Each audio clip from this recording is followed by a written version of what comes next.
오늘 설교 제목이 여러분이 보신 것처럼 교회 감추어져 온 신비라는 제목으로 말씀을 나누겠습니다. 여러분, 때때로 우리가 딱딱한 고기, 질긴 음식을 먹듯이 오늘 하나님 말씀은 좀 어려우실 수도 있겠습니다. 그렇지만 집중해서 잘 들으시고 오늘과 다음 주에 이어서 이 교회가 무엇인지 우리 적어도 성서 침례교회 다니는 우리 성도 여러분들은 성경적인 교회가 얼마나 중요하고 정말로 내가 좋은 교회 다니고 올바르고 성경적인 교회 회원으로 다니고 있다는 것이 얼마나 큰 축복인지 다시 한번 확신하는 복된 시간이 되시기를 바랍니다. 707 비전과 연관돼서 오늘 두 번째 메시지를 함께 나누겠습니다. 707 비전은 우리 교회가 이제 70주년을 맞이하면서 이제 7개의 비전을 가지고 있는데 그 중에 하나가 해외나 또는 한국에 우리가 3개의 교회를 개척해 보자라는 것입니다. 이것을 위해서 함께 기도해 주시기 바랍니다. 여러분, 성경 66권 가운데 이 교회에 대해서 정확하게 그리고 아름답게 묘사하고 있는 책이 한 권이 있다면 그것은 에베소서입니다.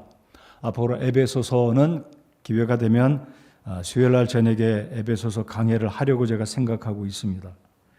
이 에베소서를 통해서 이 교회를 살펴보면 이 교회의 기능이 무엇이고 교회가 왜 존재하고 있고 이 교회의 머리가 누구이고 이 교회의 몸은 우리 구원받은 성도들이라는 것을, 그래서 예수님과 성도들과의 아름다운 묘사를, 아름다운 관계를 알려주고 있는 책이 바로 이 에베소서입니다.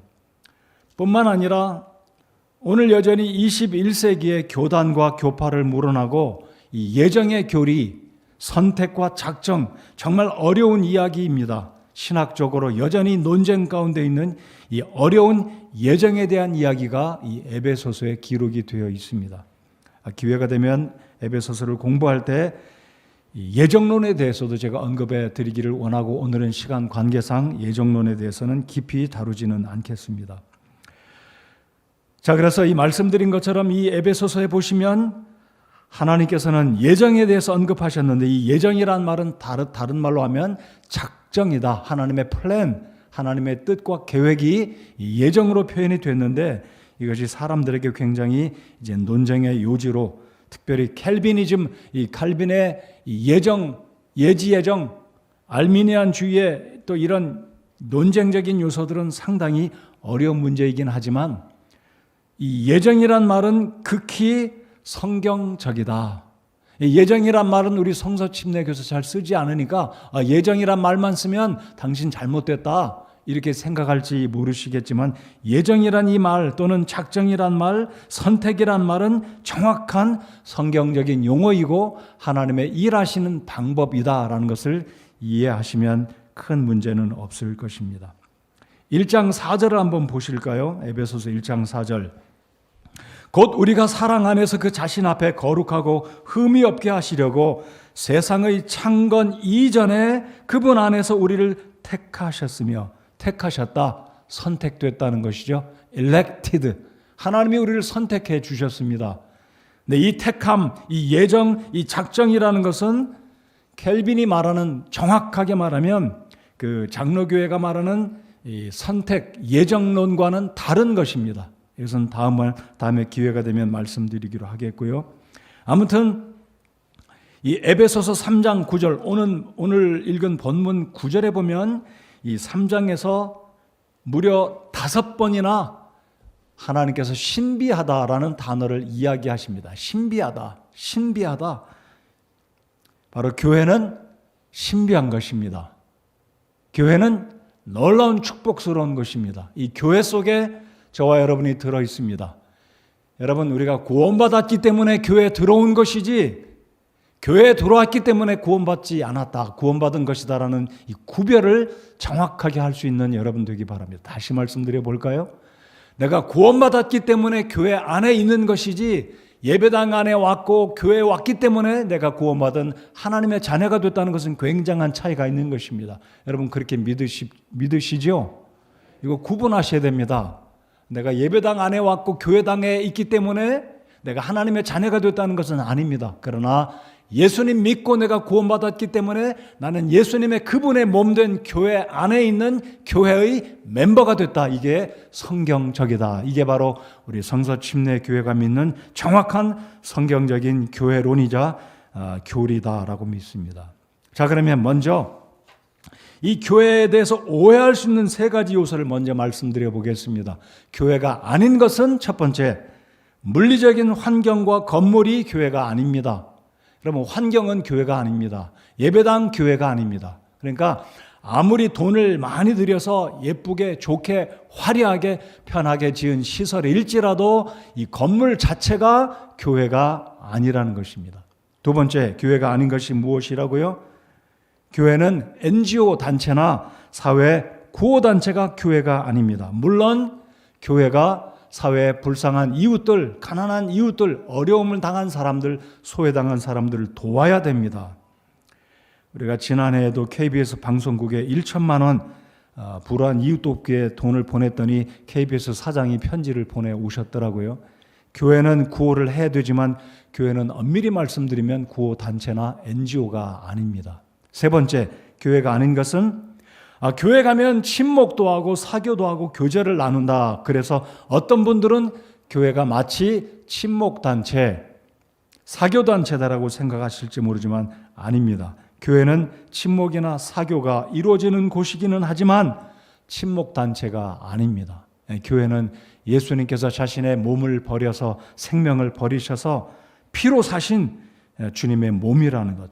그래서 이 세 가지가 교회가 아니라는 것을 말씀드리고 간략하게 교회는 이것이다. 세 가지만 제가 말씀드립니다. 첫 번째, 교회는 예수님의 몸입니다. 교회는 예수님의 성전입니다. 그리고 교회는 놀라운, 제가 정말로 강조하고 싶고 여러분들과 나누고 싶은 게 교회는 예수님의 신부라는 것입니다. 그래서 다음 주에 이 신부에 대해서 좀 더 밀접하게, 좀 더 자세하게 예수님의 성전과 신부가 어떤 의미인지 다음 주간에 살펴보기를 바랍니다. 그래서 교회는 간단하게 세 가지로 기억해 주시기 바랍니다. 몸과 성전과 신부다. 예수님의 몸이며 예수님의 거룩한 성전이며 그리고 우리 예수님의 신부다. 내가 바로 우리 모두가 예수님의 신부다. 물론 문자적인 예수님의 신부가 아니죠. 예수님의 남자이기 때문에 이것은 어디까지나 상징적인 의미가 되겠습니다. 자, 그러면 왜 하나님께서 오늘 말씀을 통해 이 교회가 다른 시대에는 알려지지 않았고 숨겨져 있고 베일에 쌓여 있는 신비한 것인지, 왜 구약에는 하나님께서 교회를 활짝 열어서 사람들에게 소개하지 않으셨는지, 숨겨두었다가 신약시대 드디어 보여주셨는지 오늘 말씀을 통해 살펴보도록 하겠습니다. 자, 그러면 신비란 이 단어의 의미를 살펴보겠습니다. 주보에 제가 신비라는 단어를 헬라어로 적어 두었습니다. 미스테리온이라는 이 말은 신비롭다. 우리가 영어에도 말하잖아요. 쉬운 단어잖아요. 미스테리다. 굉장히 미스테리다. 미스테리란 말은 헬라어 미스테리온에서 온 말입니다. 이 말에서 영어의 시크릿, 아주 이 비밀이다, 신비하다, 이게 파생된 단어입니다. 미스테리온 비슷하지 않습니까?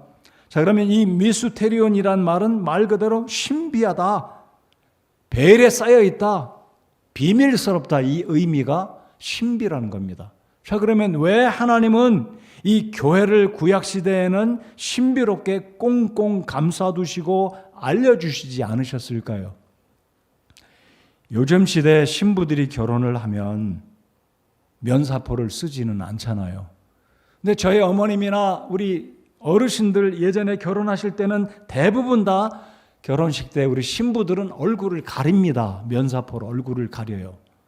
그러니까 이 신부의 고운 얼굴을 아무에게나 보여주지 않고 첫날 밤 신랑이 면사포를 열어서 드디어 일평생 자기와 함께할 그 신부의 아리따운 얼굴을 보는 그 순간 얼마나 조마조마하고 기대감이 가고, 신랑이 우리 신부는 어떻게 생겼을까 궁금한 마음, 기대하는 마음에 이게 딱 면사포를 열을 때 내 신부가 이렇게 생겼구나. 마치 우리 하나님은 숨겨두고 아껴두었다가 시간이 되었을 때 우리에게 이 교회를 보여주셨다.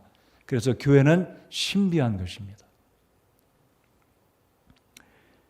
하나님은 구약시대 때 온 세상 민족들 가운데 유일하게 이스라엘 민족만을 당신의 백성으로 elected people, elected, chosen nation으로 이스라엘 백성들만 선택해 주셨어요.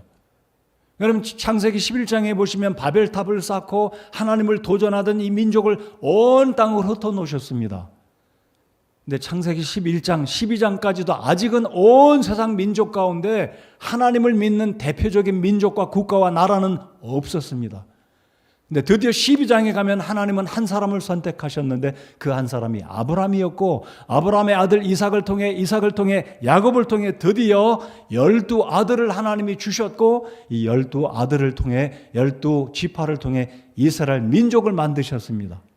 그리고 430년이 지났고 이 백성들을 이끌어다가 시내산 옆자락에 두셨고, 드디어 하나님이 이스라엘 민족들과 언약을 맺습니다. 약속을 합니다. 커버넌트, 계약을 하는데, 너희들이 내 말씀을, 내 말을 지키고 내 언약을 지키면 내가 너희들을 온 세상 가운데 선택받은 민족으로 삼아주겠고, 잘 들으십시오, 그 다음에 너희를 제사장 민족으로 삼겠다라고 말씀하십니다.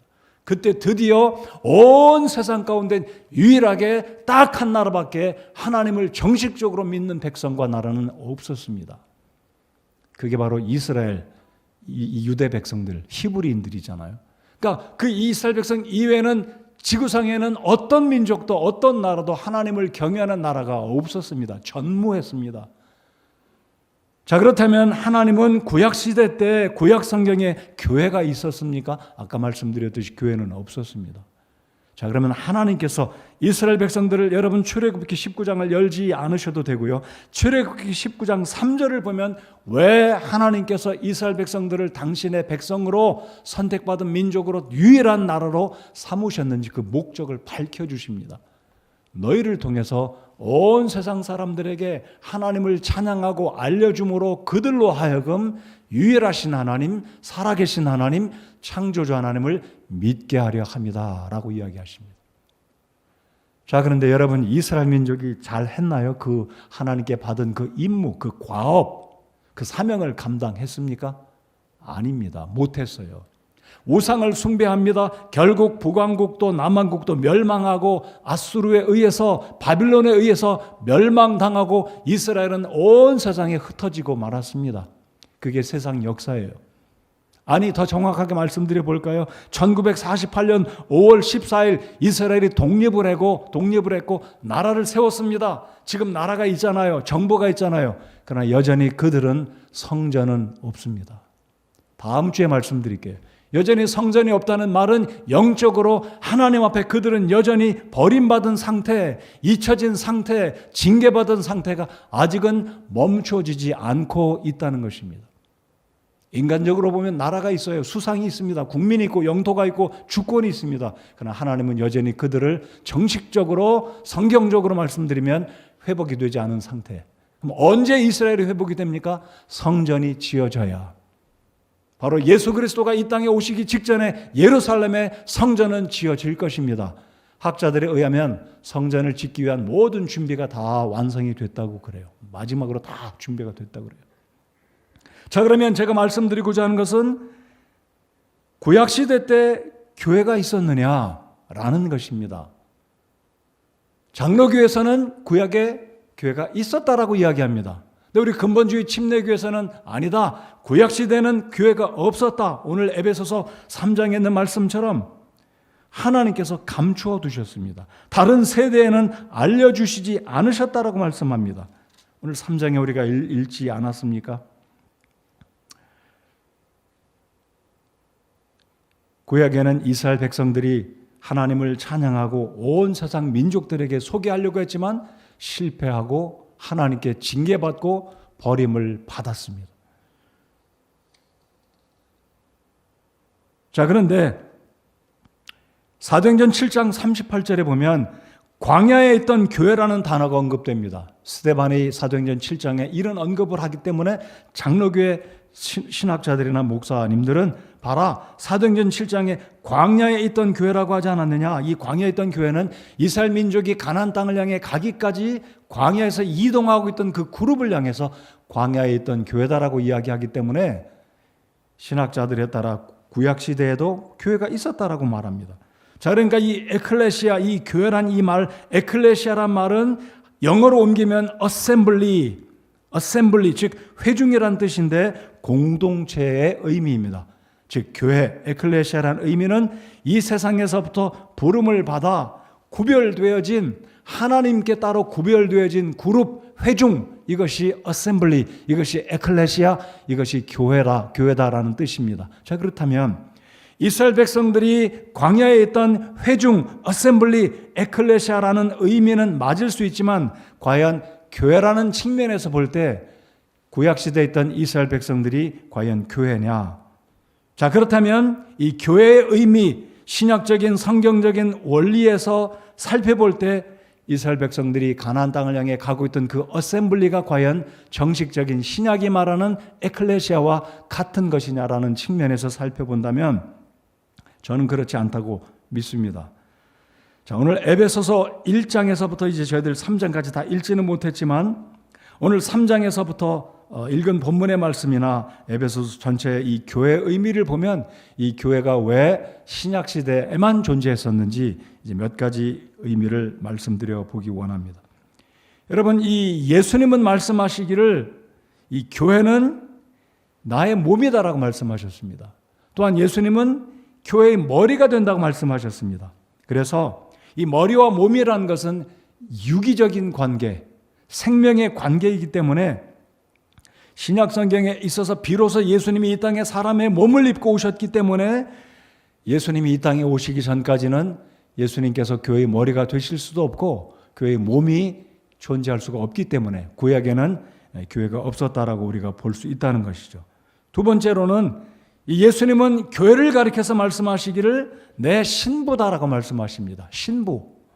자, 그렇기 때문에 신랑과 신부는 아직 만난 적이 없어요. 사실은. 물론 예수님께서 교회를 세워주시고 부활하시고 승천하셔서 보좌로 돌아가셨지만 예수님이 다시 오실 것이기 때문에 그때가 비로소 신랑 대신 예수님과 신부인 교회가 공중에서 만나게 되면 그때 비로소 혼인잔치가 열려질 것이기 때문에 구약시대는 아직 교회가 존재하지 않았다라고 우리는 믿습니다. 자, 또 하나 예수님과 함께 세워져가는 이 성전으로서 오늘 에베소서 우리가 읽지는 않았지만 에베소 뒷부분에 보시면 교회를 가리켜서 2장에서도 그렇고 교회를 가리켜서 예수님의 말씀, 사도 바울은 함께 지어져가는 예수님이 모퉁이 돌이고 그 모퉁이 돌을 축으로 온 구원받은 성도들이 연결이 되어서 쌓아져가고 있고 지금도 계속해서 지어져가고 있다라고 말씀하시는 측면에서 예수님의 교회는 성전이다. 그래서 세 가지 측면으로 제가 다시 한번 정리해서 말씀드리면 예수님이 머리시고 우리가 몸이라는 측면은 유기적인 생명의 관계를 볼 수가 있고요. 이 예수님께서 우리의 신랑이 되시고 우리가 신부가 된다는 의미는 상징적인 신분 관계이고요. 우리 예수님께서 모퉁이 뚫으시고 우리가 그분을 주축으로 함께 지어져가는 성전이라면 기능적인 관계. 자, 세 가지 관계를 다시 말씀드리겠습니다. 유기적인 생명 관계, 상징적인 신분 관계, 기능적인 관계. 이 세 가지 관계는 구약시대 때는 존재할 수가 없었기 때문에 구약에는 교회가 없었다라는 것입니다. 또 하나, 사도행전 20장 28절에 이런 말씀이 있습니다. 바울 사도가 에베소에서 이런 말을 이제 사도행전 20장에 남기었습니다. 그러므로 너희 자신과 온 양떼에게 주의를 기울이라. 성령님께서 너희를 그들의 감독자로 삼으사 하나님의 교회 곧 그분께서 자신의 피로 사신 교회를 먹이게 하셨느니라. 자신의 피로 사신 교회다라고 말씀합니다. 자, 그러니까 예수님의 죽으심이 있기까지는 교회가 완벽하게 존재할 수 없었다라는 것을 사도행전 20장 28절에 전제해 주고 계시다라는 것입니다. 자, 이러한 이유 때문에 구약 성경에는 구약 시대에는 하나님께서 교회를 보여주시지 않으셨다. 교회가 존재하지는 않았다라고 우리가 말씀을 드릴 수가 있는 것입니다. 오늘 본문의 말씀을 다시 한번 저희들 보겠습니다. 9절 말씀을 한번 보시겠습니다. 또 예수 그리스도에 의해 모든 것을 창조하신 하나님 안에 세상이 시작된 이후로 감추어져 온 이 신비에 참여하는 것이 감추어 왔다. 무엇이 감추어졌다고요? 교회가 감추어져 있었다는 것입니다. 하나님은 이 교회를 작정하셨습니다. 하나님은 이 교회를 예정하셨습니다. 계획하셨습니다. 그러니까 하나님의 예정이라는 것은 다시 말씀드리면 개인들을 예수 그리스도 안에서, 예수 그리스도를 통해서, 제가 강조합니다. 예수 그리스도 안에서, 예수 그리스도를 통해서 예정하셨습니다. 이것은 켈빈이 말하는 무조건적인 무작위로 10명 가운데 하나님이 골라내서 구원받기를 예정했다는 그런 예정이 아닙니다. 모든 구원받아야 될 죄인들을 하나님은 창조 이전부터 예수 그리스도 안에서 예수 그리스도를 통해서 구원하시기로 플래닝, 예정하셨다는 것. 이게 작정이란 뜻이고 선택이라는 의미입니다. 굉장히 복잡하지만 그렇게 단순하게 이해하시고 믿어주시기 바랍니다. 자, 9절을 보십시오. 그리스도 안에 예수 그리스도에 의해 모든 것을 창조하신 하나님 안에 세상이 시작된 이후로 감추어져 온 이 신비에 참여하는 것이 무엇인지 모든 사람들이 보게 하려 하심이라. 10절 다 같이 읽겠습니다. 10절 시작. 그 목적은 그분께서 이제 교회를 사용하사 하늘의 처소들에 있는 정사들과 권능들에게 하나님의 갖가지 지혜를 알게 하려 하심이라. 여러분, 교회를 통해서 우리에게 복음을 들려주셨습니다. 교회를 통해서 하나님의 말씀을 가르침을 받습니다. 양육을 받는다는 말씀이죠. 이 하나님 말씀을 통해서 하나님이 어떤 분이신지, 하나님의 위대하심과 우리 하나님의 권능하심과 그 놀라우신 일들을 교회를 통해서 배우고 알아가고 자라가게, 양육되게, 이게 바로 하나님이 신약시대 때 교회를 세우신 이후로 하나님이 일하시는 방법이다라는 것입니다. 이게 바로 신비라는 거예요. 아니, 교회가 어떻게 하나님, 예수님의 신부입니까? 어떻게 예수님이 우리의 신랑입니까? 아니, 교회가 어떻게 몸이고 예수님이 머리인지, 이게 신비라는 겁니다. 신비입니다. 자, 그러면 첫 번째 우리 복습을 한번 해보고 들어가겠습니다. 교회는 몸과 성전과 또 뭐라고 말씀드렸습니까? 신부. 밑에서부터 다시 올라 보겠습니다. 교회는 신부이고 뭐라고요? 성전이고 몸입니다. 오늘은 몸만 살펴보겠습니다. 자, 첫 번째, 교회는 그리스도의 몸입니다.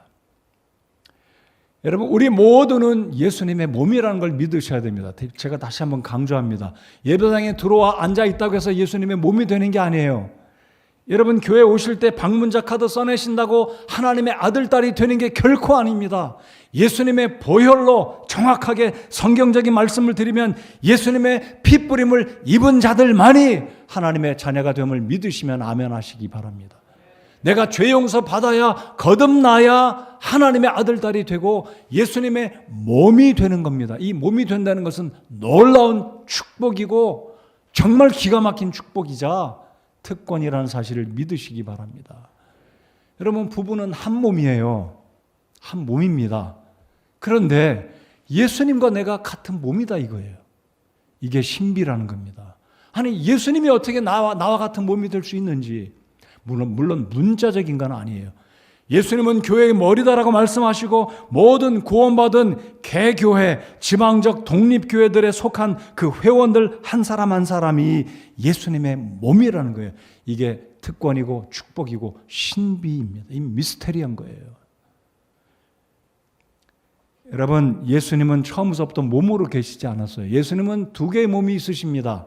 첫 번째 몸은 진짜 몸이에요.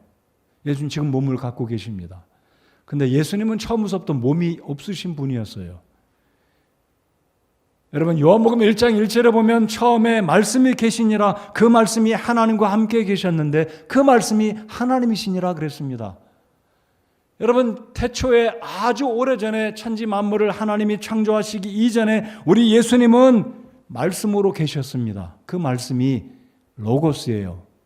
이 말씀이 무슨 말씀? 로고스가 뭘까? 헬라 철학에 보면 이 로고스는 그냥 진리다. The truth. 진리다 그래요. 그런데 이게 어떻게 존재하고 어떻게 생긴 건지 우리가 잘 이해하기가 사실 쉽지 않아요. 근데 우리가 그냥 믿고 받아들이고 그냥 인식하면 될 거라고 생각합니다. 이 사실 어려운 문제입니다. 우리 하나님이신 예수님께서 맨 처음에 온 우주 만물이 지음받기 전에 예수님은 성부 하나님과 성령 하나님과 성자 하나님인 그분께서 로고스로 존재하셨습니다. 그런데 요한복음 1장 14절에 보시면 그분이 몸을 입고 이 땅에 오셨습니다. 그 몸은 실제 몸입니다. 여러분 그렇게 믿으십니까? 요한복음 1장 14절에 보시면 여러분 이 사실 부인하시면 이단이 됩니다. 주 1세기가 가기 전에 예수님의 몸을, 예수님의 인성을 부인한 이단들이 있었습니다. 영지주의자들은 예수님의 몸을 부인했습니다. 예수님은 영으로만 계시다. 예수님의 인성을 부인했습니다. 오늘 이 시대도 똑같습니다. 예수님의 신성을 부인한다든지 인성을 부인하면 우리가 당연히 이단이 될 수밖에 없습니다. 여러분 예수님은 몸을 입고 오셨어요. 실제 몸이 있으십니다. 그 몸이 이 땅을 걸으셨고 이 땅에 태어나셨고 십자가에 못 박히실 때 고통을 당하셨고 창으로 옆구리를 찔리실 때 물과 피를 다 쏟으심으로 우리의 죄를 담당하셨습니다. 그리고 그분이 부활하셨어요. 부활하시고 승천하셨는데 그 몸은 똑같은 몸으로 승천하셨고 장차 예수님이 오실 때 이 땅에 오셨던 그 몸으로 십자가의 고난을 당하셨던 그 몸으로 부활하신 그 몸으로 손에 못자국이 있는 그 몸으로 동일하신 몸으로 오실 것입니다. 예수님은 몸이 있으세요. 자, 그럼 두 번째 몸이 어떤 몸인가요? 예수님은 또 다른 몸이 있으십니다. 그 몸이 어떤 몸입니까? 바로 저와 여러분입니다. 교회입니다. 이 몸은 문자적인 몸은 아닙니다. 상징적인 영적인 의미. 그래서 예수님의 몸인 이 교회가 우리가 예수님의 몸이다. 예수님이 우리의 머리이시다. 여러분 교회의 리더, 교회의 대표, 교회의 원수 되는 분, 캡틴, 원수라는 말은 적이라는 의미가 아니라 우리의 캡틴 되는 가장 존귀한 우리가 따라가야 할 존중할 분 예수님이 우리의 머리가 되신다는 거예요. 예수님이 우리의 머리가 되시고 우리가 교회가 예수님 몸 된다는 것은 이건 놀라운 신비이고 축복인 것입니다. 이 의미는 몸과 머리가 구분되면 어떻게 됩니까?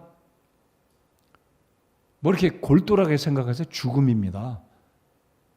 머리와 몸이 구분되면 어떻게 되나요? 죽음이잖아요. 옛날엔 참수되면 다 그렇게 몸과 머리가 구분되잖아요. 죽잖아요. 그런데 예수님이 우리의 머리가 되시고 우리가 몸이 된다는 이 의미는 절대로 나눠지는 일이 없다는 것입니다. 절대로 교회는 죽지 않는다는 것입니다. 절대로 어떠한 일이 있어도 예수 그리스도는 교회를 붙드시고 지키시고 보호하시고 세상 끝날까지 함께 해 주시겠다는 것입니다. 그게 교회의 몸이고 그게 바로 놀랍지 않으십니까? 예수님은 우리를 절대로 버리지 않으신다. 왜요? 우리가 예수님의 몸이기 때문에 그렇습니다.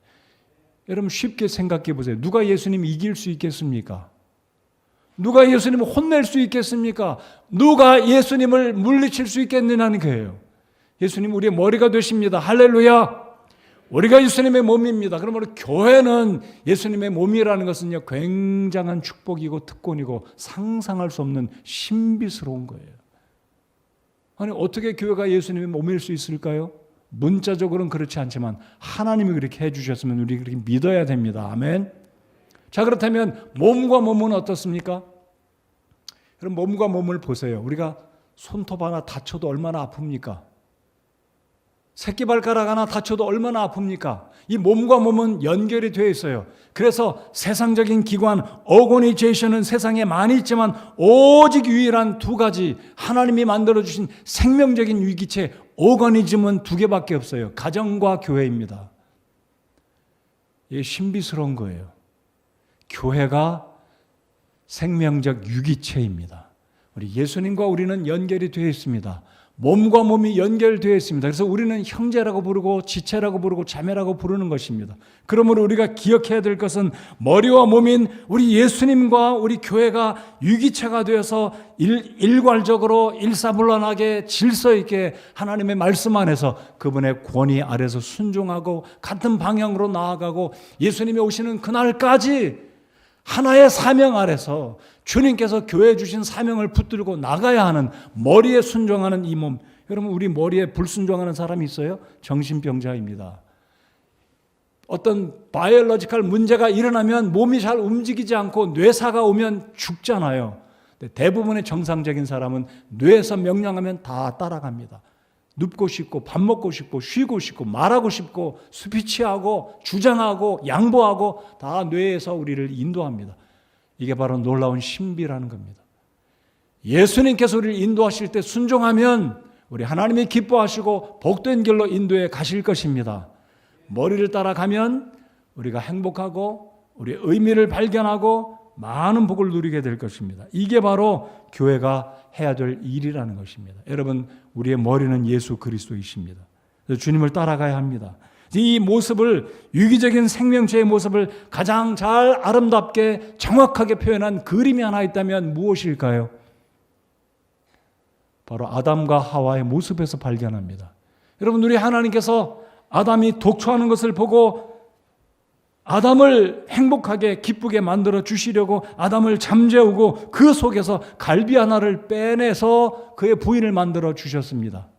이게 예수 그리스도와 교회의 모습을 가장 정확하게 표현한 그림이다 라고 저는 믿습니다. 여러분, 아담과 하와 부부잖아요. 한 몸이잖아요.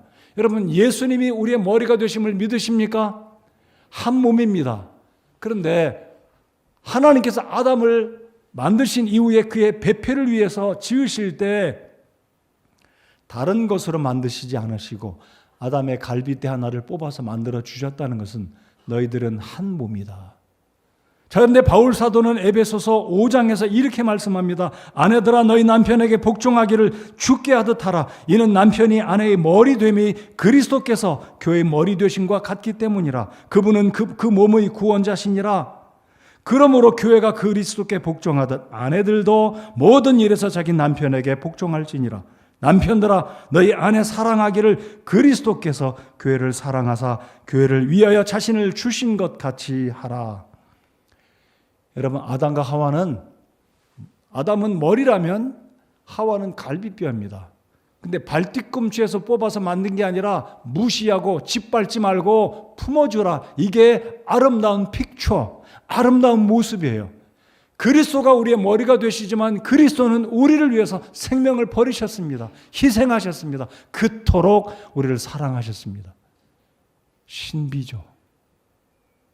우리는 주님을 따라가고 주님을 존중하고 주님의 그 리더십에 순종하고 나아가야 하는 것이 교회이고 성도의 마땅한 본분이다. 이것이 교회입니다. 이것이 성도의 삶이 되어야 한다는 것입니다. 신비하죠. 성도들 간에는 서로 사랑하고 관심을 갖고 도와주고 연결되어 있어서 끈끈하게 이 링크가 풀어지면 안 돼요. 그렇게 할 수 없잖아요. 우리 마디마디마다 다 연결되지 않았습니까? 온 백체가 다 연결이 되어서 함께 살아갑니다. 걷고 뛰고 마시고 운동하고 일하고 즐기고 여행하고 이 모든 것은 아름다운 이 우리의 삶을 통해 영적인 모습, 영적인 관계를 우리 주님께서 말씀을 통해 보여주고 계십니다. 사랑하는 성도 여러분들, 확신하십시오.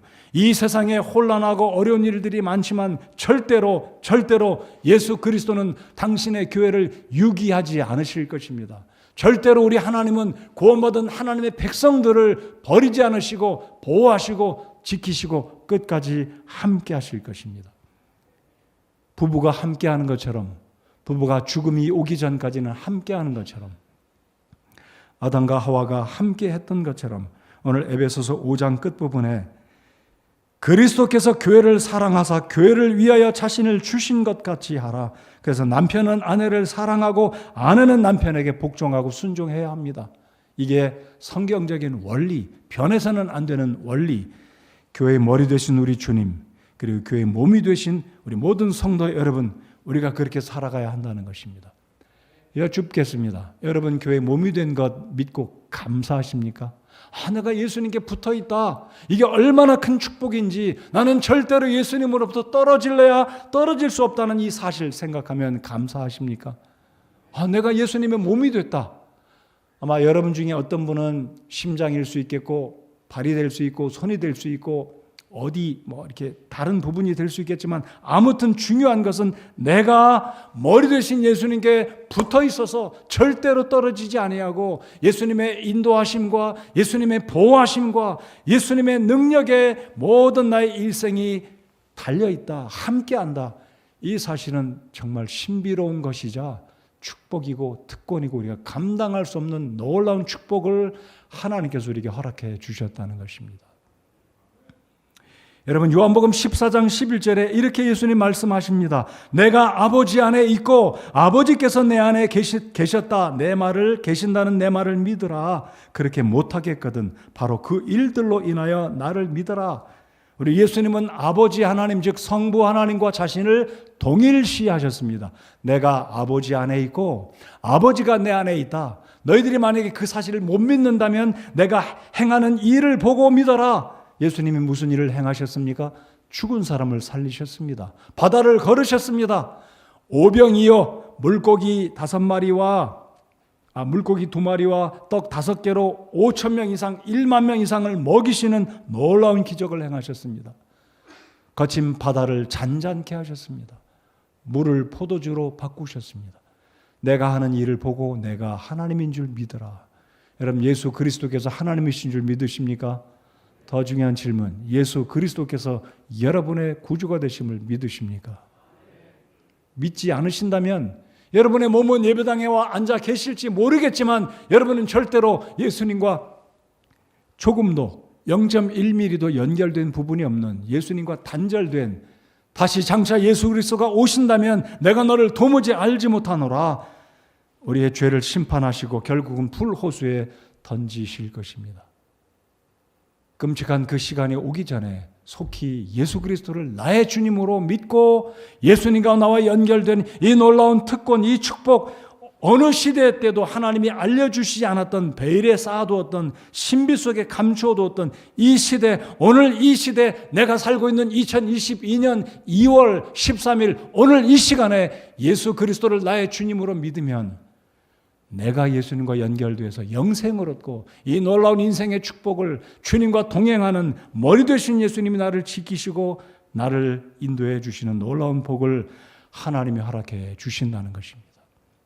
그래서 예수님은 그렇게 말씀하십니다. 나는 포도나무여 너희는 가지니 가지가 포도나무에 붙어있지 아니하면 시절을 따라 열매를 맺을 수 없다라고 말씀하십니다. 반대로 붙어있기만 하면 열매를 맺는 겁니다. 붙어있기만 하면 양분과 영양분이 혈액과 신경과 마디와 심장과 모든 육체로, 모든 백체의 기관으로 영양분이 공급되어서 살아있고 뛸 수 있고 움직이는, 이게 바로 신비, 우리 주님이 주시는 영적인 축복이라는 사실을 오늘 이 아침에 확신하시기 바랍니다. 여러분, 요한복음 14장 14절에 우리 주님이 이렇게 말씀하십니다. 너희가 내 이름으로 무엇이든지 구하면 내가 그것을 행하리라. 너희가 내 이름으로 무엇이든지 구하면 내가 그것을 행하리라.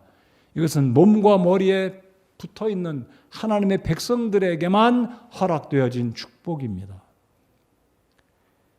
너희가 내 이름으로 무엇이든지 구하면 내가 그것을 행하리라. 여러분, 기도를 믿으십니까? 내가 구원받았음을 믿고 감사하십니까? 내가 구원받았다면 나는 주님의 무엇이라고요? 몸입니다. 교회에 속해 있습니다.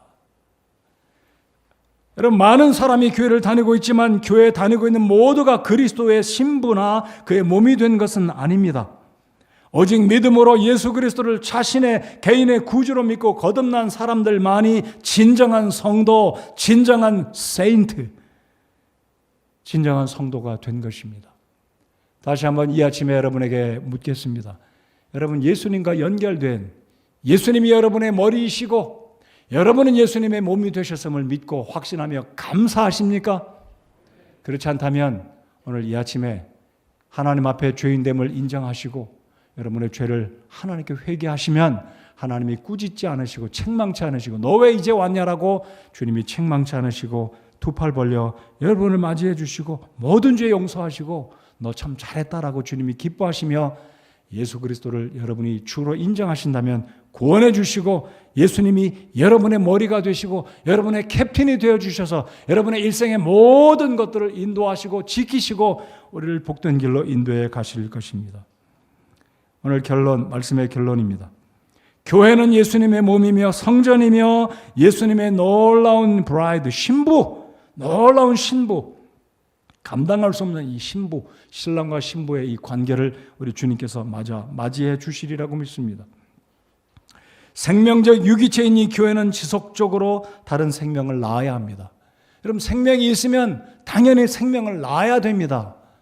이게 바로 교회의 신비입니다. 교회가 교회를 개척해야 됩니다. 사랑하는 성도 여러분들, 우리는 말세를 향해 지금 달려가고 있고 우리가 살고 있는 이 시대가 진짜 말세입니다. 언제 예수님이 다시 오실지 모르기 때문에 우리가 살아있는, 우리가 일하고 있는 이 모든 하나님 주신 동력들, 이 자원들을 통해서 복음을 증거하는 그 일에 우리 교회가 교회를 낳고 교회가 교회를 또 개척해서 이 놀라운 이 복음, 구약시대에는 알려지지 않았던 이 복음, 이 놀라운 교회를 알려주고 교회를 통해서 사람들로 하여금 예수 그리스도를 믿고 구원받도록 인도해가는 이 사명을, 이 직분을 우리 교회와 우리 모든 성도님들이 감당해야만 하는 것입니다. 이것을 위해서 우리 주님은 승천하시면서 마태복음 28장 19절 20절에 마지막으로 명령을 남겨주시고 하늘로 승천해 올라가시지 않으셨습니까? 땅끝까지 이르러 복음을 증거하라는 이 사명을 남겨주셨습니다. 성부와 성자와 성령의 이름으로 그들에게 침례를 주고 그들에게 이 하나님의 말씀, 생명의 복음을 가르쳐 지키게 하라라고 주님이 우리에게 명령을 하신다는 사실입니다. 그래서 우리 교회는, 교회 존재하는 목적이 결국은 교회를 세우기 위해서입니다. 좋은 예배당이 있으면 좋겠지만 진정한 의미는 좋은 예배당보다도, 물리적인 환경보다도 더 중요한 일은 무엇입니까? 교회를 개척하는 일입니다. 선교사를 파송하고 교회를 개척하고 복음을 증거하는 이 일을 위해서 우리가 존재하는 교회가 되기를 바랍니다. 이 일을 위해서 쓰임받는 저와 여러분 모두가 되시기를 바랍니다. 사랑하는 성도 여러분들, 우리가 예수님의 몸이라는 것 정말로 감사하시면서 이 세상에 많은 교회가 있지만 정말로 성경적인 올바른 교회에 내가 속해 있고 이 교회의 회원이 되었다는 것 하나님께 더 감사하시면서 우리 주님 앞에 이 교회가 쓰임받도록 함께 비전을 품고 기도하는 저와 여러분 모두가 되시기를 바랍니다. 함께 기도하시겠습니다.